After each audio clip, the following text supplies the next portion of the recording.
बिस्मिल्लाहिर्रहमानिर्रहीम अस्सलाम वालेकुम। आज से मैं एक नया सिलसिला शुरू करने जा रही हूँ। लाहौर हाई कोर्ट के जजमेंट जो कि लाहौर हाई कोर्ट की ऑफिशियल वेबसाइट पे अवेलेबल होती हैं।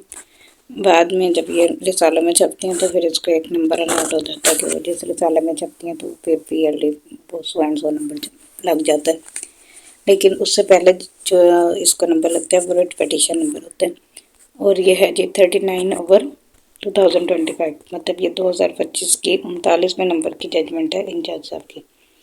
उसके बाद इसमें जजमेंट का नेम होता है Jamil Ahmed versus state and others, और फिर जजमेंट की details, date of hearing for the petitioner, जो भी एडवोकेट उसका नाम, रिस्पोंडेंट के एडवोकेट का नाम, फिर रिस्पोंडेंट नंबर 5 इन पर्सन और respondent number 6 Nemo amicus Core i, जो फ्रंट ऑफ कोर्ट कहलाता है, उस वकील का नाम। ये डिटेल्स आपको हर जजमेंट में मिल जाएंगी।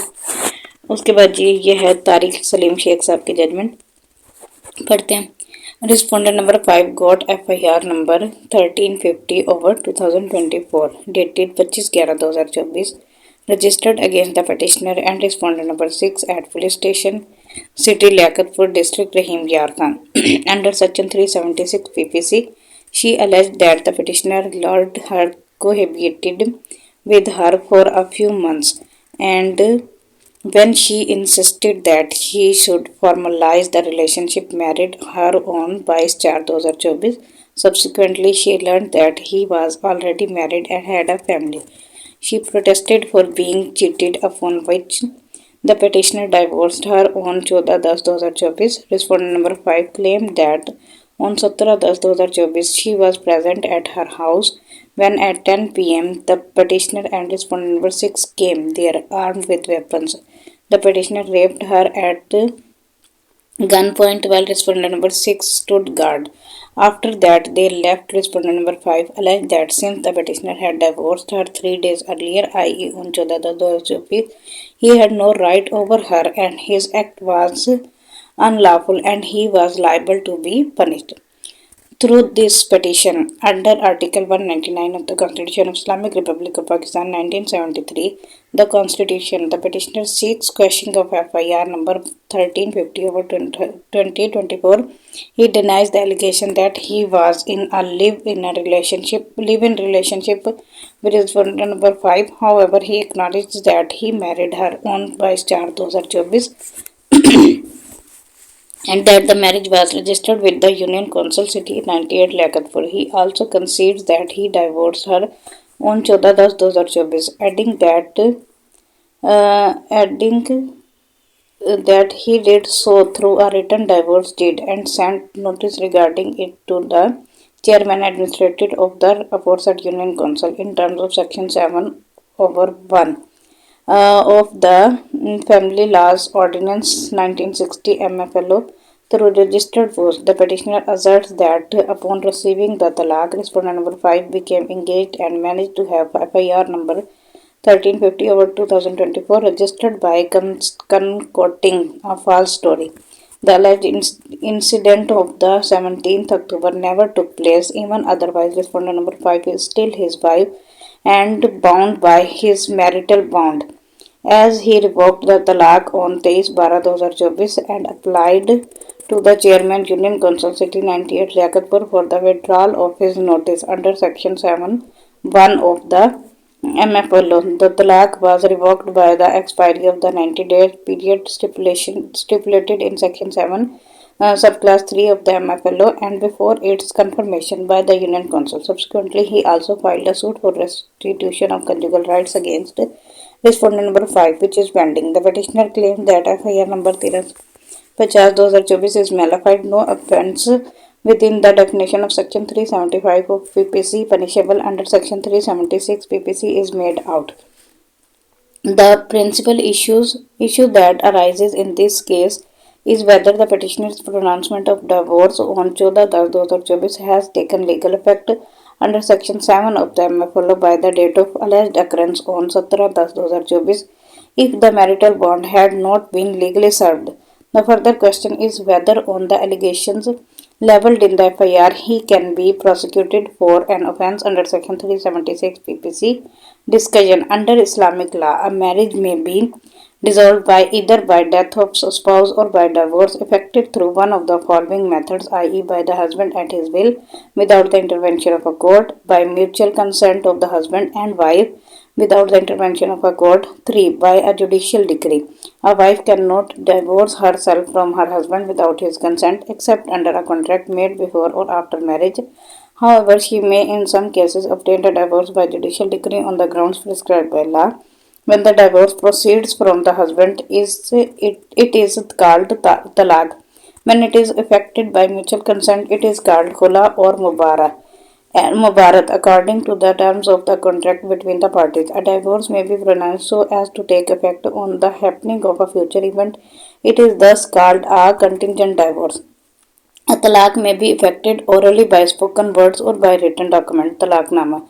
Under Shia law, the talaq must be orally pronounced by the husband in the presence of two witnesses and the wife in a set form of Arabic words. A written divorce is not recognized except in certain circumstances. Mullah further explains that a talaq may be effected in several ways. The first method, talaq ahsan, consists of a single pronouncement of divorce during a tuhur period between menstruation, followed by abstinence from sexual intercourse for the period of iddat. The second method, the talaq hasan, consists of three pronouncements made during successive tuhurs, no intercourse taking place during any of three tuhurs. Finally, talaqul biddat or talaqin badi consists of one, three pronouncements made during a single tuhur, either in one sentence, e.g., I divorce thrice, or in separate sentence, I divorce thee, I divorce thee, I divorce thee, or two, a single pronouncement made during a tohar, clearly indicating an intention irrevocably to dissolve the marriage, e.g., I divorce thee irrevocably. Mullah states that a talaq hasan becomes irrevocable and complete on the third pronouncement, irrespective of the iddat. On the other hand, a talaq badi becomes irrevocable immediately it is pronounced, regardless of the iddat, as the talaq becomes irrevocable at once. It is called talaq-e-bain, that is irrevocable talaq. While classical Islamic law defines the forms and legal effects of divorce, the MFLO contains provisions to regulate it in Pakistan. Section 7 of Class 1 of the MFLO mandates that any man who wishes to divorce his wife shall, as soon as may be after the pronouncement of talaq in any form whatsoever, give the chairman of the Union Council, as defined in Section 2 of the MFLO, the chairman a notice in writing of his having done so, and shall apply a copy thereof to the wife. Section 7 subclass 2 states that whoever fails to do so shall be punished with the simple imprisonment up to 1 year, or with a fine that may extend to 5,000 rupees, or with both. Section 7 subclass 3 provides that a talaq, unless revoked earlier expressly or otherwise, shall not be effected until the expiration of 90 days from the day on which notice under Section 7 subclass 1 is delivered to the chairman.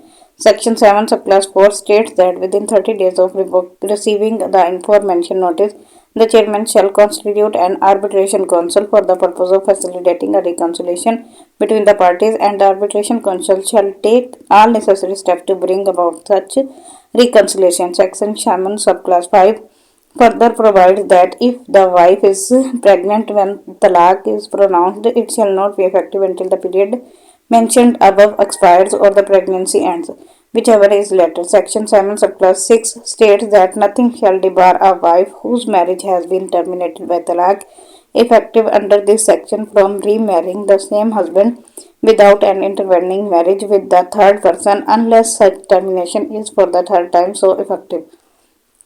Section 7 of the MFLO, and in particular subsection 3 thereof, has been considered in several cases. In Sayyid Ali Nawaz Gardezi versus Limited Coal Muhammad Yusuf, PLD 1963 SC 51, the Supreme Court of Pakistan held that the legislature had sought to incorporate as far as may be the Islamic law provisions relating to the two forms of talaq, talaq-us-sunnat, namely talaq-e-ahsan and talaq-e-hasan, within this section, it observed that the question whether the result achieved is in strict conformity with Islamic law did not fall within its province to determine by reason of Article 5 and 6 of the 1962 Constitution.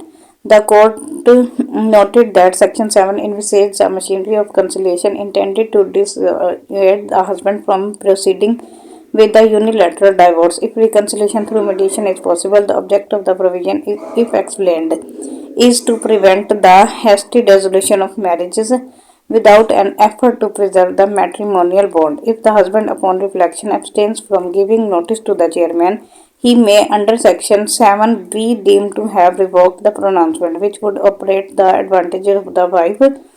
Subsection 3 precludes the talaq from taking effect for a specific period during which the parties continues to be husband and wife in law. In Abdul Manan versus Safuranesa 1970 SCMR 845, the petitioner claimed that his marriage with the respondent had been dissolved by divorce with the respondent's consent. This plea was also raised before the High Court, which found that no notice of the alleged divorce had been given to the chairman as required under Section 7 subclause 1 of the MFLO. The petitioner's counsel conceded this omission. The Supreme Court held that in view of the express provision of Section 7 subclause 3, the alleged divorce had not yet become effective. In Muhammad Salahuddin Khan versus Muhammad Nazir Siddiqui others 1984 SCMR 583, the Supreme Court reaffirmed the view taken in Sayyid Ali Nawaz Gardezi and Abdullah Manan in Malik Javed Ali and another versus Abdul Qadir and another 1987 SCMR 518. The court held that in cases of Khula and Mubarak, the dissolution proceeds on the wishes of one party, culminating in settlement between the parties, and as such, the statute takes over, and even where the parties have by a settlement arrived at dissolution. In view of Section 8 of the MFLO, the procedural requirements of Section 10 must be observed. However, a divergent view has emerged in some cases where the courts have considered the effect of divorce under Islamic law independent of compliance with the Section 7 of the MFLA in Aladad versus Mukhtar and other 1992 SCMR 1273, the petitioner lodged a private complaint under Section 10 and 16 of the Offence of Zina, Enforcement of Hudud Ordinance 1979, alleging that the respondent number 2 was his lawfully wedded wife and mother of 3 children. She eloped with respondent number 1 Mukhtar and subsequently filed a suit for dissolution of marriage, which he later withdrew. Mukhtar allegedly took her to his house where they were living in an adultery. The respondents pleaded that they had contracted marriage after the petitioner had divorced respondent number 2 on 17/5/1981. Respondent number 2 withdrew her suit on the ground that the petitioner had divorced her orally and through a divorce deed on the said date. The Shariat Appellate Bench of the Supreme Court held that notice of talaq to the chairman is not mandatory under the injunctions of Islam, and a divorce pronounced or reduced to writing by a husband does not become ineffective or invalid in Sharia merely because such notice was not given. Therefore, where a woman, after obtaining a valid divorce and observing the prescribed period of iddat, contracts marriage with another man, such marriage is not unlawful and their cohabitation cannot be regarded as zina. In Musamma Zahida Shaheen and another versus State and another 1994 SCMR 2098 page. Zahida Shaheen and her husband Akil Rahman were accused of contracting an unlawful marriage and committing zina on the ground that their nikah was solemnized while Akil Rahman was still married to Zahida's maternal aunt. Musammat Razia, the prosecution contended that the union was void under Sharia, which prohibits simultaneous marriage with a woman and her niece, and their cohabitation amounted to zina. The appellants maintained that Akil Rahman had divorced Musammat Razia and married Zahida Shaheen after the expiry of the iddat period. The Shariat Appellate Bench found that the existence of a talaqnama raised sufficient doubt to undermine the prosecution's case. It noted that people often fail to send notice of talaq to the chairman as required under the MFLO, reaffirming The principle laid down in Allahabad, the court held that such a mission does not invalidate divorce in Sharia. It concluded that the appellants, having acted on the bona fide belief that the divorce was effective, had committed no offence and acquitted them.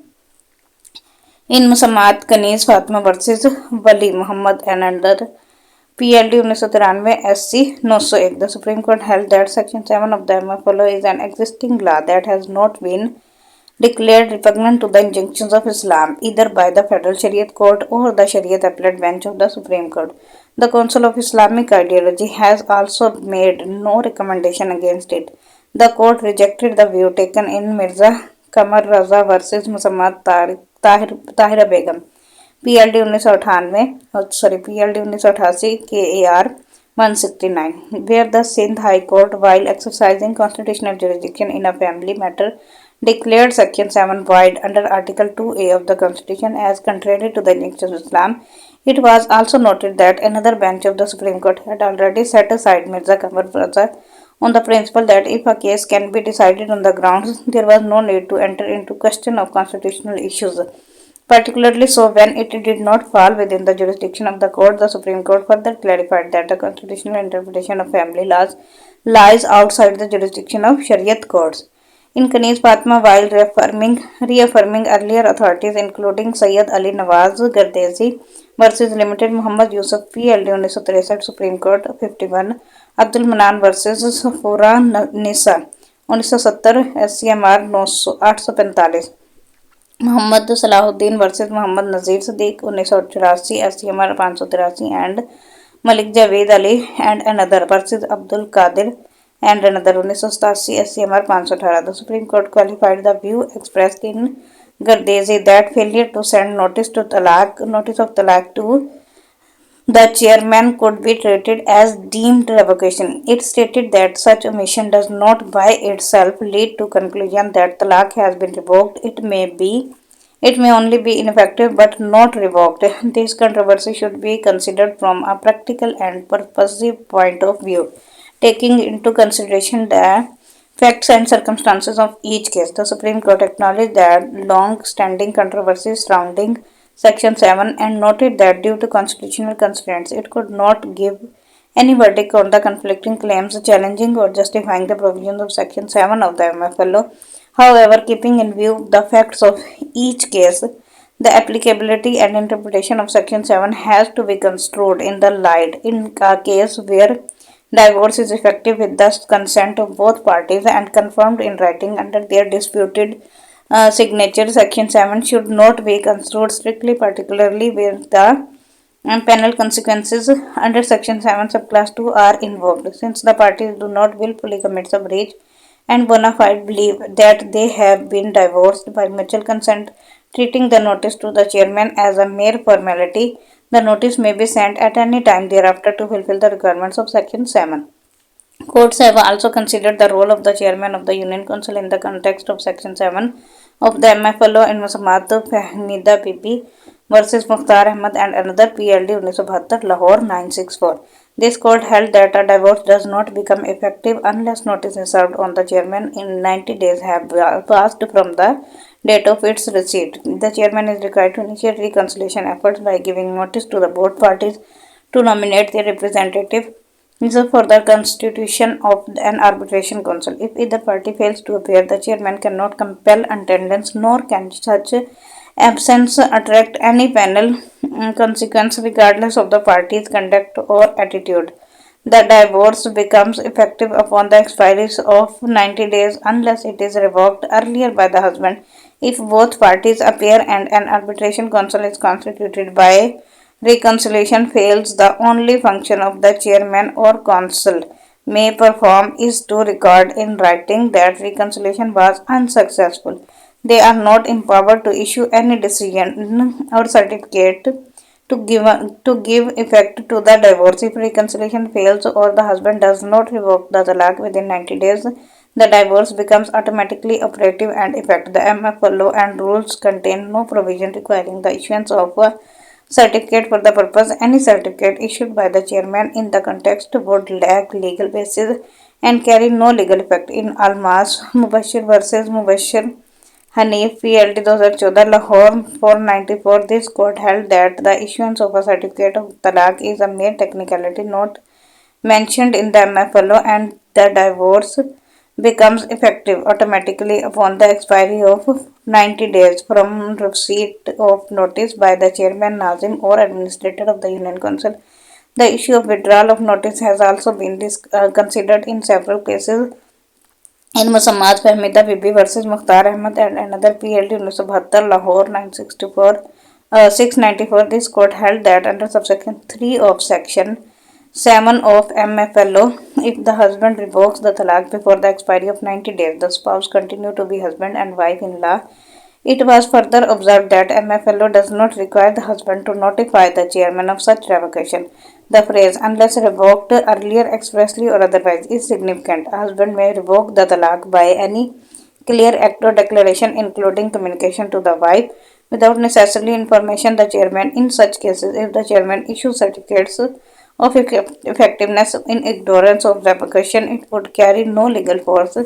Treating such a certificate as conclusive proof of divorce would undermine the statutory right of revocation.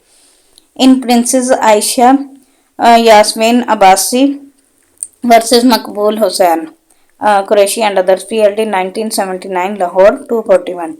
The spouse executed a written agreement to dissolve their marriage and forwarded it to the chairman of the Union Council, requesting completion of the formalities. This court held the dissolution through khula or mubarat is irrevocable once mutual consent has been recorded and the husband has no authority to withdraw from it unilaterally.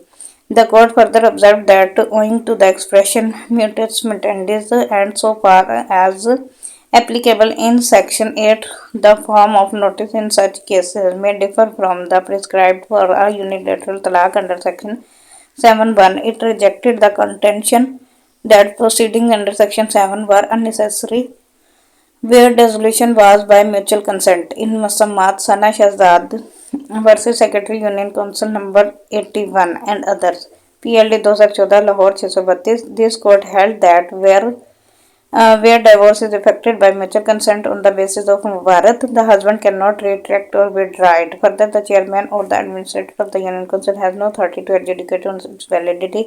The chairman is bound to issue certificate of effectiveness and has no power under the law to entertain a notice of withdrawal or to initiate proceeding on the basis. 16. The following principles may be deduced from the foregoing discussion. Under Section 7, Subclass 3 of the MFLO, a talaq does not become legally effective until the expiry of 90 days from the date on which notice under Section 7, Subclass 1 is received by the Chairman of the Union Council, unless it is revoked earlier. Section 7, Subclass 3 precludes that the talaq from taking effect for a specified period during which the parties continue to be the husband and wife-in-law. 2. During this 90-day period, the husband retains the right to revoke the talaq either expressly or by any unequivocal conduct indicating such intent. Intimation to the chairman is not a statutory precondition for revocation. 3. Where the talaq is revoked within the aforementioned period, the marriage continues to subsist in law regardless of the form in which the divorce was originally pronounced, including talaqul biddat.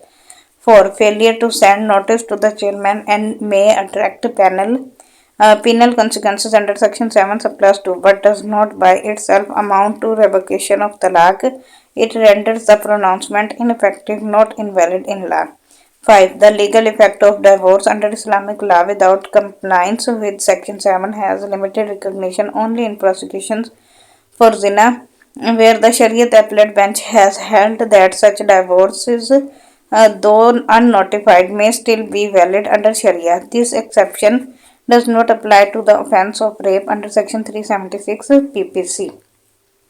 The chairman of the Union Council is required upon receiving notice under Section 7.1 to constitute an arbitration council and facilitate reconciliation between the parties. However, failure of either party to appear or of the council to conduct proceedings does not prevent the operation of Section 7, Subclass 3. The chairman is not empowered to adjudicate on the validity of effect of talaq and the issuance or non-issuance of a certificate has no legal bearing on its effectiveness. A divorce by Mubarak, once duly executed and communicated to the chairman, is irrevocable, and the husband has no authority to withdraw from it unilaterally. The requirement of notice under Section 7 plus 1 of the MFL applies mutus mutandis.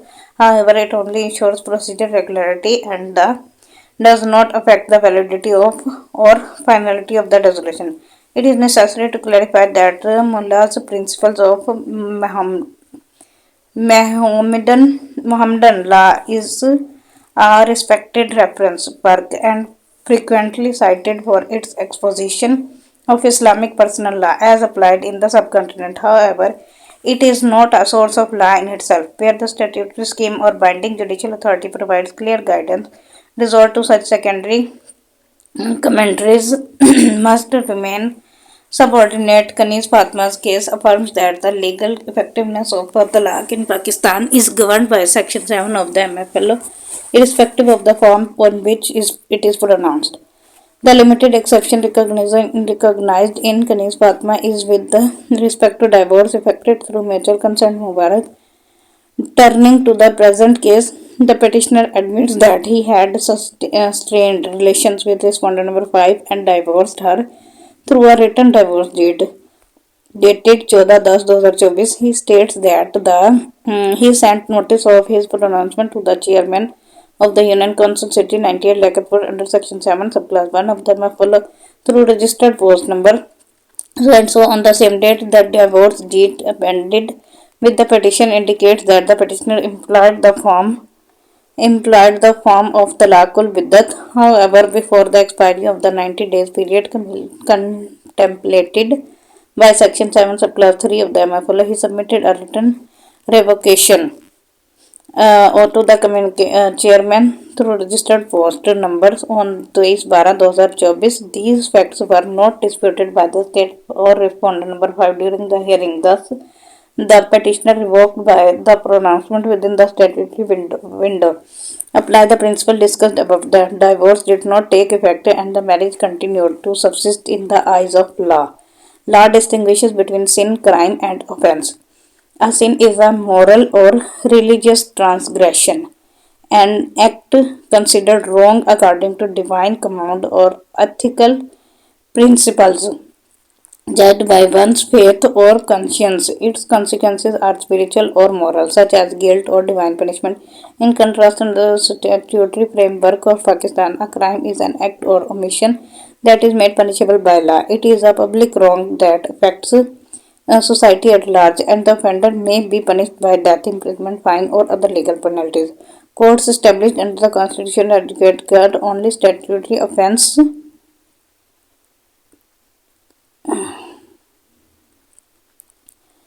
and this statutory offence. Sorry, gum ho gaya. It is a public wrong that affects society at large, and the offender may be punished by death, imprisonment, fine, or other legal penalties. Courts established under the Constitution adjudicate only statutory offences and do not concern themselves with moral or religious conduct. The term offence is a technical expression that refers to any act or omission that violates the law. It encompasses both regulatory violations such as traffic infractions and serious penal acts like murder. Offence is a broader concept than crime, the latter being generally reserved for serious offences involving public wrongs. Thus, every crime is an offence, but not every offence amounts to a crime is in this sense. Under Sharia, however, a crime is an act prohibited by divine injunctions and punishable with had or tazir penalties. In the present case, the marital bond between the petitioner and respondent number 5 existed in law at the time of the alleged occurrence. The petitioner's conduct may be considered immoral or inappropriate under religious or social norms, but he cannot be prosecuted under Section 376 PPC because on the facts pleaded in the FIR, the essential ingredients of the offence are not disclosed. This court does not exercise jurisdiction under Article 199 of the Constitution to quash criminal proceeding where the matter requires the determination of disputed facts or appraisal of evidence. However, where the allegations in the FIR taken at their face value do not disclose the essential legal ingredients of the offence, or where the continuation of proceeding would amount to an abuse of process, the High Court may exercise its jurisdiction to prevent a miscarriage of justice. In the present case, the above discussion demonstrates that, as a matter of law, the essential ingredient of the Section 376 PPC is not attracted. The petition is therefore accepted and FIR number 1350/2024 is quashed. Tariq Salim, Justice Sheikh Judge Saab approved for the reporting judge. In short, इस पूरी judgement का crux ये है कि अगर तलाक हो गई है और तलाक के बाद वो 90 दिन और उसका नोटिस यूनियन काउंसिल को भेजना लाजमी है, और अगर उसने हस्बैंड ने नोटिस नहीं भेजा और 90 दिन के अंदर अंदर उसने उस तलाक को रिवोक कर दिया तो वो तलाक रिवोक हो जाएगी। एज़ पर ला तलाक रिवोकेबल है, एज़ पर इस्लाम जो है वो तलाक रिवोकेबल नहीं होती। वो एक दफ़ा तलाक हो गई तो फिर वो हो जाती है। कुछ शराइत, कुछ कंडीशन होती हैं जिसमें रिवोक हो सकती है। तो इस जजमेंट में ये पता चला कि जो लॉ है वो लॉ को फॉलो करता है, ना कि इस्लाम को फॉलो करता है। अगर इस्लाम में के मुताबिक तलाक 3 दफ़ा उसने कह दी तो फिर वो इफेक्टिव हो जाती है और उसके बाद फिर वो इरिवोकेबल है, तो वो रिवोक नहीं हो सकती। लेकिन अगर लॉ ने कहा है कि वो रिवोक हो सकती है और अगर वो रिवोक कर देता है तो फिर वो रिवोकेबल है, तो उनकी मैरिज इंटैक्ट थी, तो लिहाजा अब ये FIR क्रैश होगी। लोग कहते हैं FIR क्रैश नहीं होती, हो सकती है इस तरह की सिचुएशन में। Thank you so much for listening. Allah हाफिज़।